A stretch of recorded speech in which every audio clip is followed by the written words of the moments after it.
Devine qui se sent beaucoup mieux depuis qu'elle a accepté qu'elle pouvait pas soigner ses émotions et qu'elle avait juste à les ressentir parfois. De base, c'est moi, mais j'espère que c'est toi aussi et j'espère que le jour d'hier t'a parlé parce que personnellement, il a changé beaucoup de choses sur ma manière de voir les choses. Je dis pas que je me suis jamais posée pour ressentir mes émotions, mais je pense sincèrement qu'un des schémas dans lesquels je suis le plus tombée, c'est d'analyser, de chercher à comprendre ce qui se cache derrière les émotions, d'en tirer un plan d'action et après de passer à autre chose. Parfois, faire ça, ça fonctionne, mais en faisant ça, t'as tendance aussi à les glisser un peu sous le tapis et à commencer à ne vouloir te concentrer que sur les émotions positives et à laisser de côté les émotions négatives. Sauf que ça veut dire que si tu fais ça, tu taxes de bien certaines émotions et de mal d'autres émotions. Et à terme, je pense sans ce challenge, j'aurais fini par vraiment ne plus m'autoriser à ressentir certaines émotions qui sont pourtant absolument nécessaires, que ce soit pour la construction personnelle ou comme signaux pour comprendre ce qui se passe à l'intérieur de nous. Toujours est-il qu'on se retrouve aujourd'hui pour le jour 12 du challenge 30 jours pour me libérer du regard des autres et comme tu peux le voir, je suis de retour dans un espace public avec une barre de challenge mise encore plus haute parce que donc là on est dans l'espace de coworking dans lequel j'avais filmé le jour 7, c'est ça, quand j'étais dans la piscine. Et je t'avais déjà dit qu'à ce moment-là, il y avait des personnes francophones autour qui pouvaient me comprendre.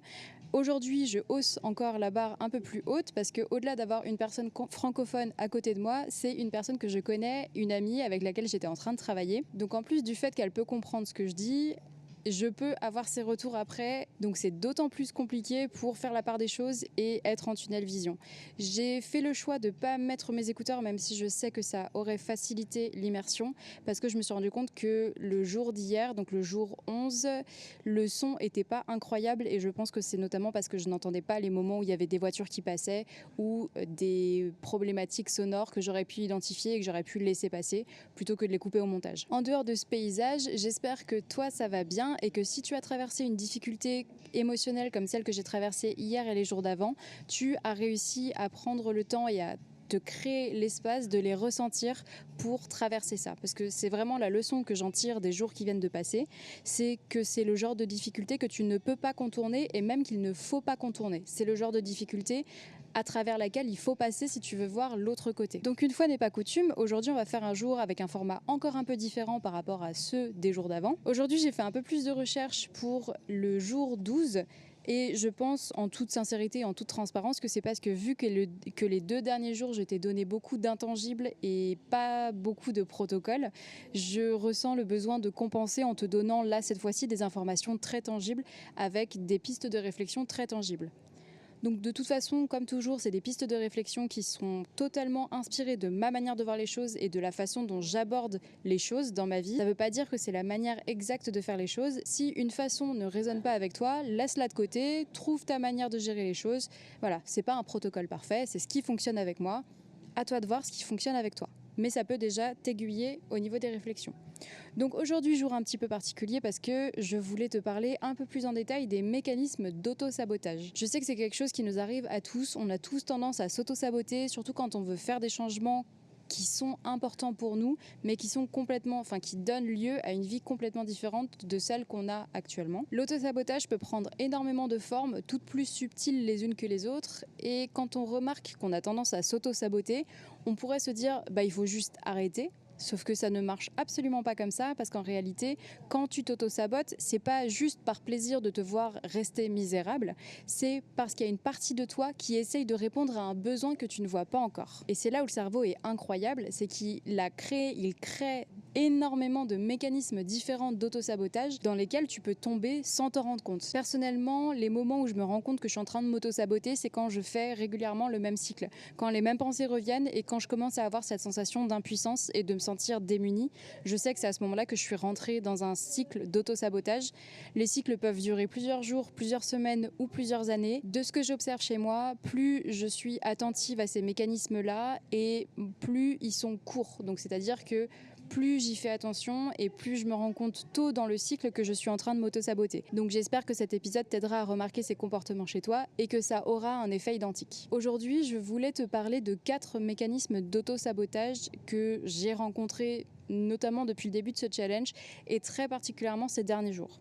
Ce dont je voulais te parler, c'est la résistance au changement, la procrastination, le perfectionnisme et l'évitement émotionnel. Celui-ci, il est très très récent dans mon esprit et probablement dans le tien si tu as vu les vidéos d'avant. Sinon, mets pause sur celle-là parce qu'il faut comprendre le contexte et regarder les vidéos d'avant dans le challenge. Chaque mécanisme a des manières uniques de s'exprimer et ça change en fonction des individus, du contexte, de ta vie, des changements que tu essayes d'entamer. Mais on peut trouver des patterns généraux à ces mécanismes, ce qui permet d'identifier ce qui se cache derrière ces mécanismes, autrement dit le besoin que cette partie de toi essaye de satisfaire. Et autre revers de la pièce, ça veut dire qu'on peut aussi identifier comment lutter contre ou passer à travers plutôt ces mécanismes d'auto-sabotage. Je pense que cette vidéo, je la ferai en deux parties parce que là, je te parle de 4 mécanismes que j'ai expérimentés sur les derniers jours, mais je sais qu'il y en a plein d'autres. Donc, si c'est des thématiques qui t'intéressent, n'hésite pas à me le dire en commentaire et je pourrais faire une deuxième vidéo sur cette même thématique. Donc, je vais commencer par te présenter un peu plus en détail les 4 mécanismes d'auto-sabotage et ensuite, on ira dans les meilleures façons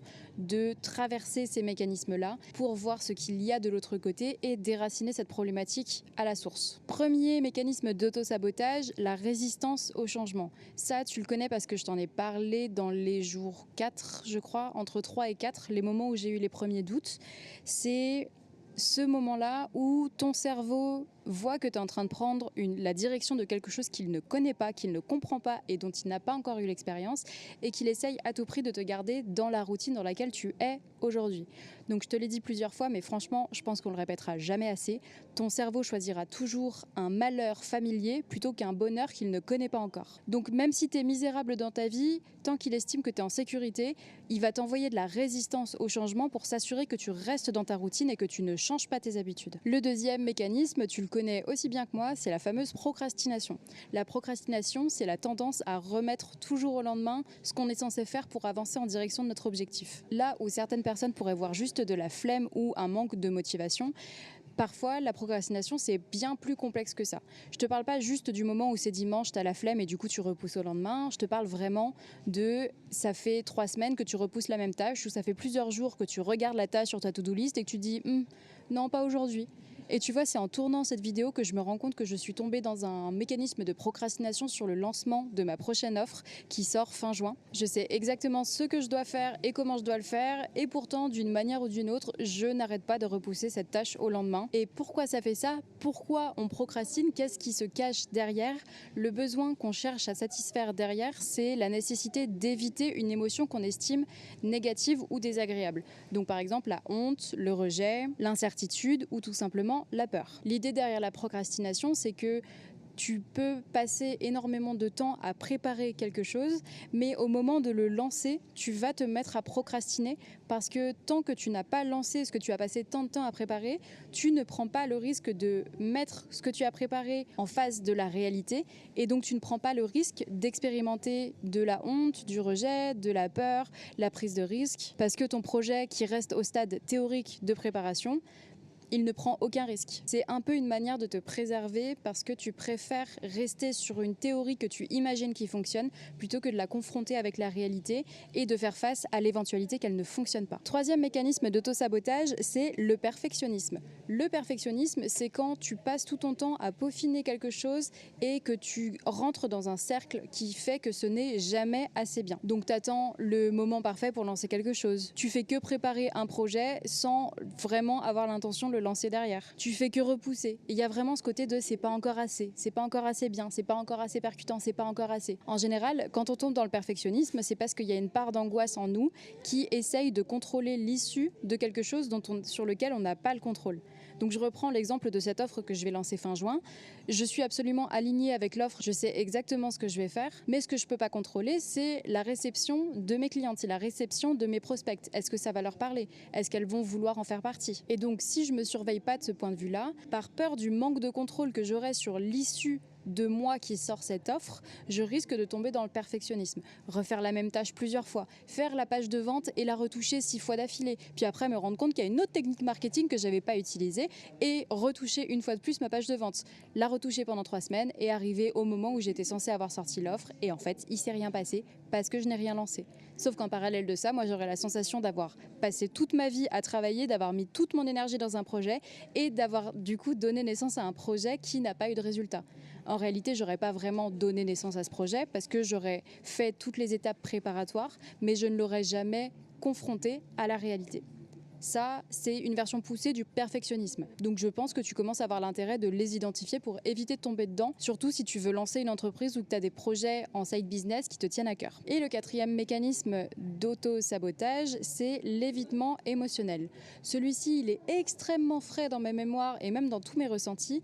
L'évitement émotionnel, c'est quand tu estimes qu'il y a des émotions positives et des émotions négatives, donc il y a des émotions qui sont bien à ressentir et des émotions qui ne sont pas bien à ressentir.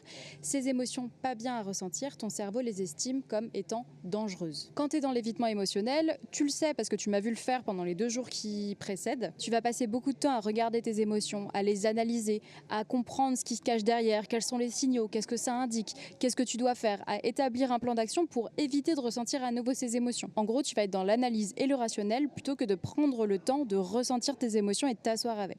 Maintenant qu'on a fait le tour de ces 4 mécanismes d'auto-sabotage que je vois clair comme le jour dans mes journées depuis le début de ce challenge, on va pouvoir commencer à discuter de comment passer à travers, comment dépasser ces mécanismes. Dépasser au sens vraiment passer à travers. Tu ne peux pas les contourner. Si tu les contournes, ils reviendront en force, ils prendront une autre forme et tout le travail d'identification que tu auras fait jusqu'à présent aura servi à rien. Commençons donc par la résistance. La résistance peut se manifester de plein de manières différentes. Je sais que chez moi, ça se manifeste souvent par une sensation de lourdeur. Quand je m'imagine changer, faire des changements ou me mettre sur les tâches qui me posent problème, je me sens lourde, découragée, abattue et s'ensuit un besoin de rester dans le familier. S'ensuit un besoin de rester dans ce que je connais et surtout dans ce que je contrôle. Comment traverser cette résistance au changement, c'est un choix que tu dois faire à chaque fois qu'elle se présente. Donc il ne s'agit pas juste de le faire une fois et c'est bon, le chemin est dégagé. C'est un truc qui implique de la répétition, de revenir à soi à chaque fois qu'on sent cette lourdeur qui se pose, qu'on ressent le besoin de rester dans le familier. Petite parenthèse, ces recommandations, ces guides de réflexion-là ne s'appliquent que si tu es en sécurité. Si tu ressens une résistance au changement et que tu sens que ça va te mettre en danger, c'est que c'est trop tôt. Ne fais pas changement tout de suite ou alors ne le fais pas du tout, c'est que ça ne te correspond pas. Comment faire la différence? En apprenant à te connaître là-dessus, en apprenant à connaître tes ressentis, tes émotions, et c'est pour ça qu'on a fait tout le travail du lien au corps sur les jours précédents. Donc maintenant que c'est clair, comment tu fais, qu'est-ce que tu te dis, qu'est-ce que tu crées à l'intérieur de toi quand tu fais face à la résistance. Personnellement, la seule chose qui fonctionne chez moi, c'est de me rappeler que je m'engage auprès de moi-même. Donc, je prends l'exemple de ce challenge-là, je le fais pour une raison, c'est pour avoir une version plus incarnée, plus à l'aise, plus assumée de moi, notamment derrière la caméra.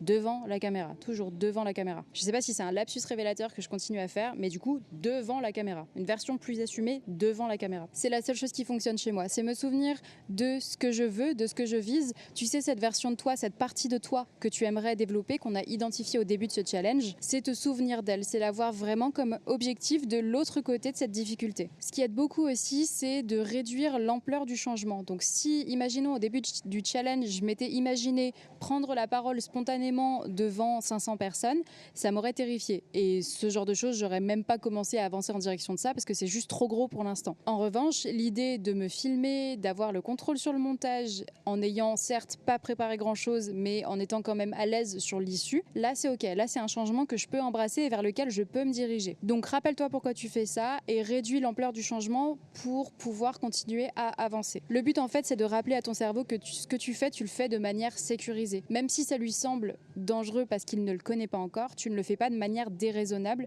tu sautes pas à pieds joints sans avoir vérifié combien de mètres de profondeur il y a dans l'eau. En ce qui concerne la procrastination, le besoin caché derrière, c'est d'éviter une émotion qu'on n'a pas envie de ressentir parce qu'elle est négative et qu'elle nous a laissé des traces par le passé. Donc c'est des émotions qu'on a déjà ressenties, que notre cerveau a considérées comme pas bonnes parce qu'elles nous ont pas fait sentir bien. C'est une forme de trauma si tu veux, même si je n'aime pas utiliser ce terme parce que ça implique un diagnostic. Dans tous les cas, le but, c'est de ne plus ressentir cette émotion. Pour traverser ça, la première chose à faire, c'est d'identifier l'émotion que tu ne veux pas ressentir. De quelle émotion t'essayes de te préserver? Si je dois me poser la question pour l'offre que je veux lancer fin juin, l'émotion dont j'essayais de me préserver en ne lançant pas la page et l'offre en question, c'était, je pense, l'émotion de rejet. Donc l'émotion où je travaille sur quelque chose dans lequel je crois dur comme fer, je suis hyper fière de le présenter et en face, il n'y a aucune réponse, aucune réceptivité, personne n'en veut. Ça, du coup, je pense que c'est moitié-moitié entre rejet et humiliation. Et en ne rendant rien concret dans cette offre, je m'assure de me préserver de ces émotions. Et en fait, tu vois bien que si je ne fais pas ce chemin d'identifier ce dont j'essaye de me protéger, je peux pas le dépasser. Parce que c'est seulement une fois que je connais ces émotions dont j'essaye de me préserver que je peux mettre en place une petite action. Par exemple, ce sera me replonger dans le programme que j'ai prévu pour cette offre, me rappeler à quel point j'y crois, à quel point j'ai travaillé dessus, à quel point je suis absolument convaincue de la valeur de ce que je vais apporter. Ça permet de déplacer le focus. Là où avant le pouvoir était dans l'autre diabolisé, donc mes prospects diabolisés dans leur froideur, leur non-réponse face à cette offre, là, je me souviens que je fais ça pour moi de base parce que j'y crois, parce que j'ai envie d'aider des personnes avec cette offre et que c'est tout ce qui importe. Et surtout, si ça ne plaît pas du premier coup, j'ajusterai, j'obtiendrai des retours et je modifierai. Rien n'est fatal, rien n'est définitif. C'est le fameux « et alors » dont on n'a pas parlé depuis quelques jours mais qui reste quand même très utile. Ensuite, le perfectionnisme. Le perfectionnisme est toujours, souvent, motivé par des peurs. La peur du jugement, la peur de l'échec, la peur de faire face à tes propres limites. Pour ça, c'est une question d'engagement auprès de toi-même. Rappelle-toi toujours la phrase « mieux vaut que ce soit fait plutôt que parfait ». Et sache que c'est exactement le slogan que je me répète avant chaque vidéo. Quand tu acceptes l'idée que ce ne sera pas parfait, l'idée qu'il pourra y avoir une version plus percutante, mieux faite, qui parlera mieux aux personnes auxquelles tu veux parler, mais tu ne pourras pas savoir laquelle c'est avant d'avoir lancé, d'avoir confronté ton projet à la réalité. Le problème du perfectionnisme, c'est que ça part du principe que dès le premier essai, il faut que ce soit parfait. Déjà, la notion de perfection, elle est hyper subjective. C'est juste une excuse de notre cerveau pour nous garder dans une zone totalement sécurisée, totalement sous contrôle. Au-delà du fait de te rappeler qu'il vaut mieux que ce soit fait que parfait, ce que je peux te recommander aussi, plutôt que de te concentrer sur les résultats que tu vas obtenir, la qualité que tu vas obtenir de ce que tu fais à l'issue quand tu auras tout lancé, c'est de placer le curseur, de placer ton focus sur les actions que tu as entreprises pour ça. Je ne te parle pas de recherche, de préparation, parce que c'est les déguisements préférés du perfectionnisme.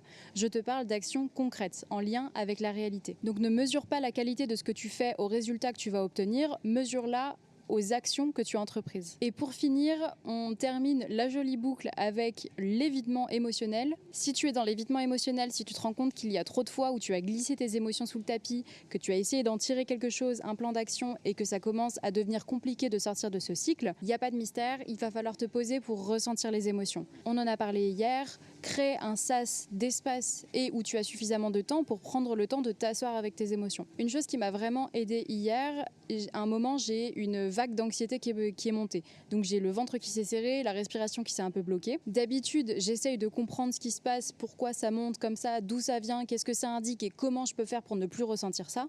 Là, j'ai fait les choses différemment. Quand l'angoisse est montée, je me suis posée, j'ai arrêté ce que j'étais en train de faire. J'ai juste pris le temps de regarder, de ressentir cette anxiété, donc sans m'y vautrer une fois de plus. Et je lui ai dit, ah bah si t'es là, c'est ok. T'as le droit de rester, t'es pas obligé de partir, ça va pas m'empêcher d'avancer, mais c'est carrément ok que tu sois là, maintenant, aujourd'hui. Le fait de faire ça plutôt que de glisser l'émotion sous le tapis, en toute honnêteté, ça lui a enlevé un gros côté fatal. Parce que c'est comme si, en faisant ça, je lui disais qu'elle n'était pas ennemie, qu'elle était la bienvenue, qu'elle était acceptée, et ça a évité qu'elle se défende en attaquant de plus belle, en étant encore plus intense. Celui-ci est plutôt basé sur le ressenti, donc j'espère que ça te parle et que tu vois ce que je veux te dire. Dans tous les cas, en cas de doute, je t'en ai parlé un peu plus longuement dans l'épisode d'hier, donc n'hésite pas à y revenir et à resuivre les pistes de réflexion que je t'ai données à ce moment-là. C'est maintenant la fin du jour 12 du challenge 30 jours pour me libérer du regard des autres. J'ai capté tout à l'heure que c'était bientôt la moitié, donc hâte de l'édition spéciale de l'épisode de moitié. Si tu sens que ces techniques peuvent t'aider mais que tu galères quand même avec les mécanismes d'auto-sabotage, je te mets le lien en vidéo, t'as juste à cliquer et tu peux réserver ta séance offerte, comme ça on pourra en parler ensemble et trouver comment passer à travers ces mécanismes d'auto-sabotage qui te gâchent la vie. En attendant, je vais aller finaliser mon offre et ma page de vente parce que ça suffit le perfectionnisme et ça suffit la procrastination. Je te dis à demain pour le jour 13 du challenge.